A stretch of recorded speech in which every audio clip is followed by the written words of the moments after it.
Hello, 11th graders. I wanted to make a quick video outlining this assessment.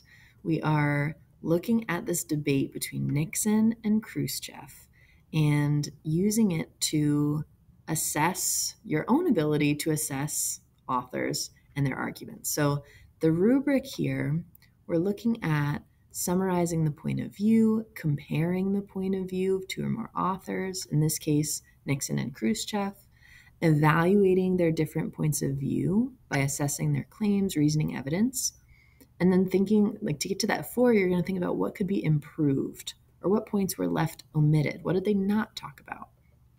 And so your task is to assess their arguments using the following score sheets, which I will go through in just a second. My recommendation is that you watch all the way through once just following Nixon, and then again all the way through just watching Khrushchev. It's like a 7-minute video. And if you've watched it a couple times already, hopefully it will, it'll go fast.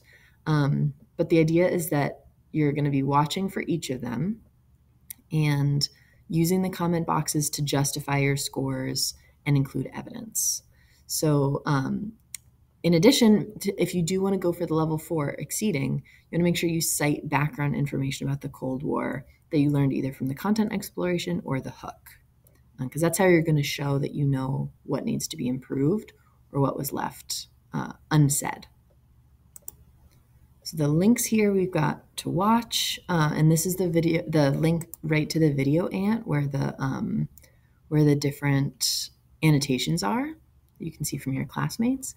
And there's also a link to the transcript so that you're able to, if you want to pull quotes or just look at the text a little bit more, you have that as well. It's not a perfect one-to-one match between this and the video because some of the video, like the video was cropped a little bit, but that's fine. So then what we've got are these score sheets. And so what you'll see on the left side is statements about each person's speech or argument in kind of a claim of a sentence. And then you're going to say whether you strongly disagree, agree, or strongly agree. And you can just put an X in the box, or you can fill it like you can do like that, if that's easier for you, whatever is going to sort of help you visualize it. And then you can put your comments and reasoning on why you agree or disagree in this section. So we've got, and these are the same for Nixon and Khrushchev. So there's 2 tables.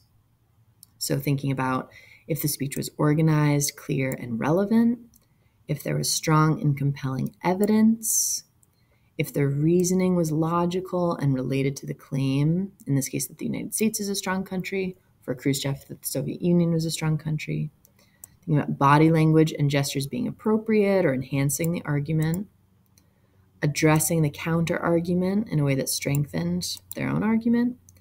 And then here's a chance for you to say, like, to make Nixon's argument stronger, he could have, and that's where you can put like, any other background information that you've learned.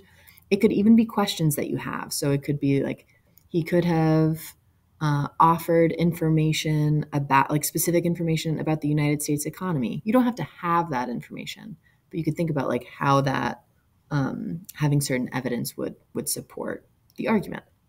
And then you'll do the same for Khrushchev. So these are all the same sentences, just with Khrushchev instead of Nixon. If you have questions about this assessment, please reach out, come to Zoom, and we'll go over it together. But again, the idea is that you are evaluating the effectiveness of these 2 men's argument as a way to evaluate or assess point of view. So good luck. I know you're all going to do great, and I'll talk to you all soon.